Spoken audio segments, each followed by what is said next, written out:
नमस्कार माऊली. मनुष्याच्या मनामध्ये काय घडतंय हे सांगणं एक वेळ शक्य आहे, पण ईश्वराच्या मनात काय चालू आहे हे सांगणं मोठं महाकठीण. आता आपल्याला असं वाटतं की त्याचा वरदहस्त आपल्यावरती आहे, आता सर्व काही उत्तम मंगलमय घडणार आहे. आणि अशाच वेळेला परमेश्वर अशी काही दानं टाकतो की त्याची परिस्थिती विपरीत घडते. अर्थात त्याची काहीतरी योजना असते, कारण मनुष्य हा नेहमी कटू अनुभवातूनच शिकत असतो. त्याला त्याच्यातूनच नेहमी धडा मिळत असतो. म्हणूनच म्हणतात ना की प्रत्येक परिस्थितीकडे सकारात्मक दृष्टीनं पहा. दुःखाची तक्रार करण्यापेक्षा त्याला आनंदाने सामोरं जा आणि त्यातून मार्ग काढा. विवेक ढळू न देता त्याचा स्वीकार करा. मावशी, मावशी, मावशी, दरवाजा उघड. मावशी, मेघमाले, ये आत ये. बैस, मी तुझ्यासाठी पाणी घेऊन येते. मावशी नको पाणी. अगं, मला आज पहाटेच दृष्टांत झाला होता आणि तेव्हापासून मी तुझी प्रतीक्षा करते. मला मात्र एकाच गोष्टीचा घोर लागून राहिला की असे कोणते संकट ओढवले म्हणून इतका खडतर प्रवास करून तू मला भेटावयास आलीस. मावशी, मी तुला इतकेच सांगू शकते, तुला याचे दुःख होते ना की तू माझ्या मातेचे प्राण कधी वाचवू शकली नाहीस, परंतु माझे प्राण केवळ तूच वाचवू शकतेस. आणि ते दान माझ्या पत्नी दे मावशी. मेघमाले, तुझे प्राण बाळा असे काय अकरीत घडले? मावशी, अगं, काल काल यांची प्रकृती इतकी ढासळली की यांचे प्राण देह सोडून गेला. मेघमाले, अगं काय बोलतेस हे? तू मला एक निरोप धाडला असतास तर मी तुझ्या सोबत आले असते. नाही मावशी, यांच्या जाण्याचे दुःख मला संहारक नाही. त्याच वेळी मी भगवंतांचा धावा केला आणि म्हणाले, यांच्या आसण्यामध्ये माझा प्राण वाचला होता, परंतु आता हेच नसतील तर मी तरी जगून काय करू? मी देखील माझा देहत्याग करीन. मेघमाले, परंतु त्याच वेळी श्री महादेवांनी मला दृष्टांत दिला. तुझे सौभाग्य पुन्हा हवं असेल तर त्यासाठी वर्णसठीच्या व्रताचे पुण्य मिळवावे लागेल. वर्णसठीचे व्रत? होय, ज्या व्रताचे पुण्य कृतिकाकडे आहे तेच व्रत.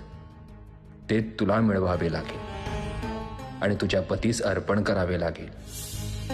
मावशी, वर्णसाठीच्या व्रताबद्दल तूच माहिती दिली होतीस ना, आणि आज तुझे तेच पुण्य माझे सौभाग्य परत आणू शकेल. जर तू तुझे पुण्य मला दिलेस तरच केवळ माझे प्राण या देहात टिकून राहतील ग.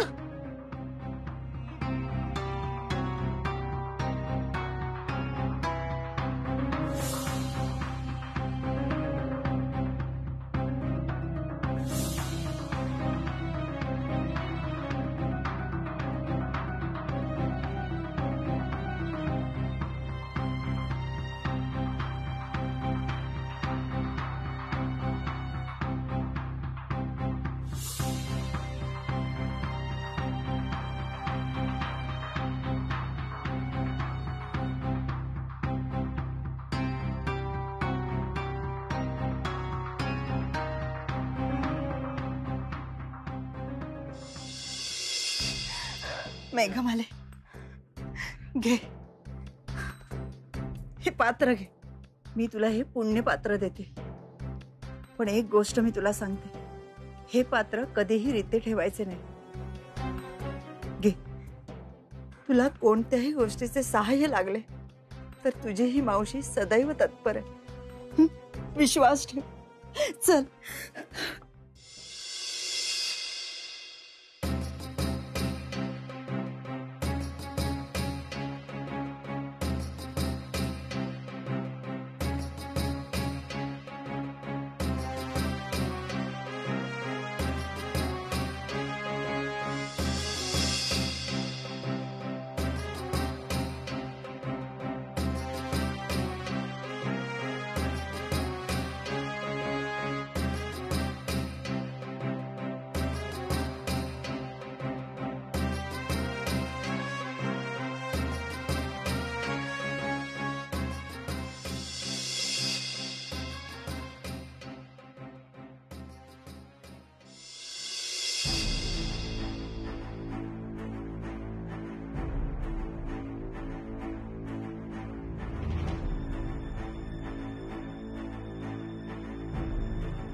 मेघमाला, मेघमाला, अगं मेघमाला, मला मला माझे प्राण पुन्हा प्राप्त झाले. मेघमाला, मी पूर्णपणे स्वस्थ झालो. खरे तर पूर्वीपेक्षा अधिक बळ जाणवते आहे मला माझ्या शरीरात. हे कसे घडले, हे कसे घडले मेघमाला? अहो, हे माझ्यासाठी देखील अविश्वसनीय आहे, परंतु हा चमत्कार घडणार असे साक्षात भगवंतांनी वर्तवले होते. भगवंतांनी? तुझे सौभाग्य पुन्हा हवं असेल तर त्यासाठी वर्णसठीच्या व्रताचे पुण्य मिळवावे लागेल. वर्णसठीचे व्रत? होय, ज्या व्रताचे पुण्य कृतिकाकडे आहे तेच व्रत. ते तुला मिळवावे लागेल आणि तुझ्या पतीस अर्पण करावे लागेल.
त्यामुळेच तर मी सुखरूप जिवंत आहे.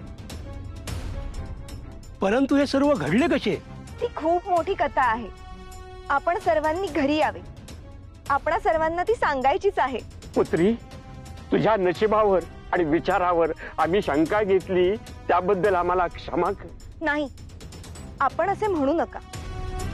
आपले नशीब आपले वाईट कधीच चिंतत नाही, आणि हेच मला बघायचे होते, आणि तसेच घडले.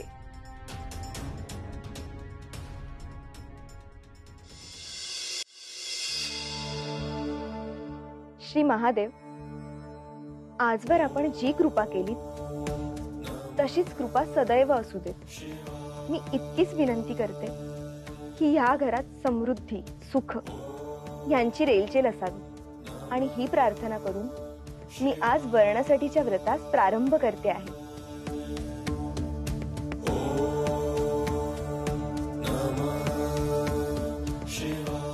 ओम नमः शिवाय. ओम नमः शिवाय. ओम नमः शिवाय. ओम नमः शिवाय. ओम नमः शिवाय. ओम नमः शिवाय.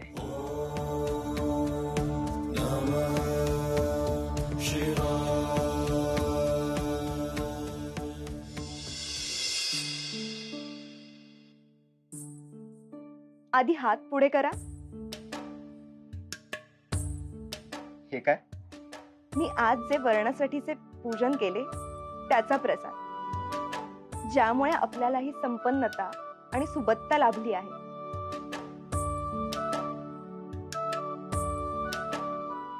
खरे आहे, ह्या व्रताची महती आपण स्वतः अनुभवली आहे, व त्यामुळेच आपल्या संपन्नतेत भर देखील पडते आहे.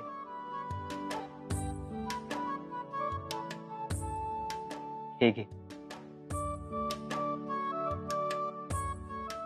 आणखी एक मुद्रा. मला आज देखील तो दिवस आठवतो जिथून आपल्या सहजीवनाला प्रारंभ झाला होता, आपली भेट झाली होती. त्यानंतर कितीतरी खास खळग्यातून मार्ग काढत आपण इथवर आलो आहोत. आणि तेव्हा कुठे हे सुख आपल्याला अनुभवायला मिळते आहे. आता माझी ईश्वराकडे इतकीच प्रार्थना आहे की हे सुख, हा आनंद चिरकाल टिकून राहावा. आता त्यामध्ये कोणतेही संकट येऊ नये. मेघमाला, यापुढे आपले घर, आयुष्य, आपला संसार यामध्ये केवळ सुख समाधानांच्या क्षणांची भर पडत राहील, मला खात्री आहे. हो हो सर, अगदी खरे. पण निशाद, हे सगळे घडण्यासाठी घरात लवकर पाळणा हलायला हवा ना. काय ग, काय म्हणतेय मी? आणि आजपासून तुमच्या संसाराचा नवीन अध्याय सुरू झालाय. तेव्हा आता या घरात बाळाचे सूर आम्हाला कधी ऐकायला मिळतील? काय ग मेघमाले? मावशी, तू पण ना. हे घे.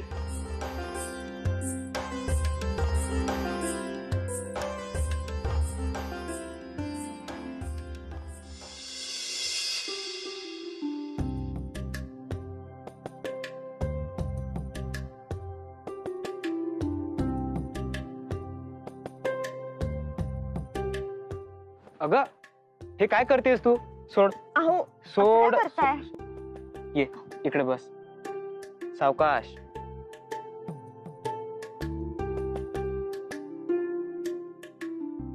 बस. आराम कर, बस. अहो, पण ह्या अवस्थेत देखील शरीरास थोडी कष्टाची सवय असावी. कदापि नाही. हा, तुझ्या प्रकृतीस कुठल्याही कारणास्तव काही त्रास झाला अथवा बाळास काही झाले तर ते मला चालणार नाही. अहो, पण मी काय म्हणत होते, तू काहीही म्हणू नकोस. निवांत बसून राहा. मेघमालय,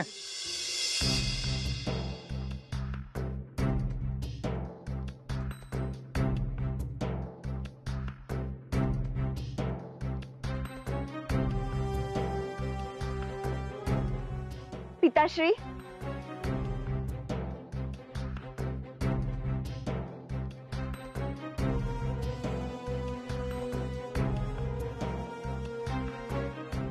मेघमाले, मला क्षमा कर.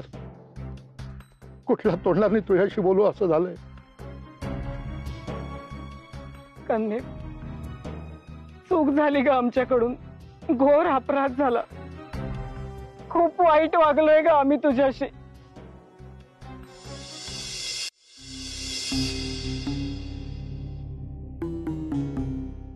माते, पिताश्री, तुम्ही असे का बोलत आहात? नाही मेघमाले, मला पिताश्री नको म्हणूच. मी तुला कधीच मायाने वागवलं नाही. पिता म्हणून तुला माझ्याकडून जे प्रेम अपेक्षित होतं ते मी तुला कधीच दिलं नाही. माझ्याच काळजाचा तुकडा असून मी तुझ्यामध्ये आणि सुवर्णामध्ये तुझा भाव केला. आणि आता कुठल्या हक्कानं मी तुझा पिता म्हणून घेऊ? मला क्षमा कर.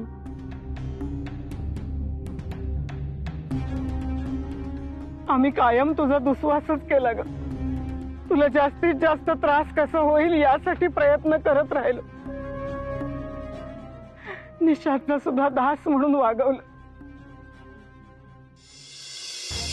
या सगळ्याचा आम्हाला पश्चाताप होतोय ग.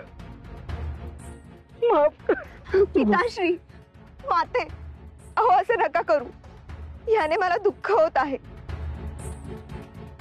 तुमचा प्रत्येक शब्द माझ्यासाठी नेहमीच आशीर्वाद स्वरूप होता. आपण माझे माता पिता असून देखील आपण माझी क्षमा मागत आहात, याचे मला अतिव दुःख होत आहे. पिताश्री, आपण हा संकोच आपल्या मनातून काढून टाका. जे घडले ते घडले. हो पिताश्री, कटू आठवणींमुळे कधी का कुणाला सुख मिळाले आहे? पिताश्री, यापुढे आपण केवळ गोड आठवणीत रमून जाऊ. खरंय, अगदी खरंय. ठीक आहे. आता या घराला एका बाळाची आणि बाळाला त्याच्या आजी आजोबांची आवश्यकता आहे.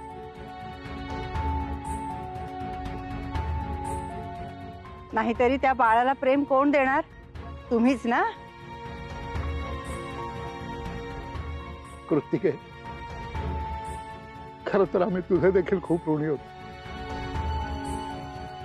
जेव्हा जेव्हा मी मेघमालेशी हिडीसपिडीसपणे वागत होतो तेव्हा तेव्हा तू तिच्या पाठीशी खंबीरपणे उभी होतीस. म्हणतात ना, माय मरो मावशी उरो, ही म्हण अगदी तू सार्थकी लावलीस. खरंच कृतिक. मावशी, ही देखील वर्णसटीच्या व्रताचीच पुण्याई आहे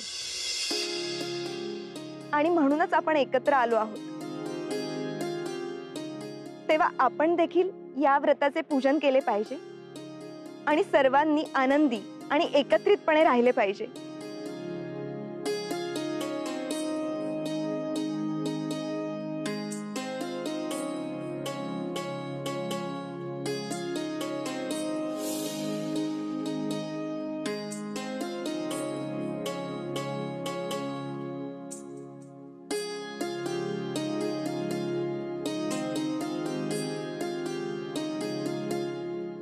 मेघमाले, आता बाकी तू खरी तुझ्या नशिबाची झालीस.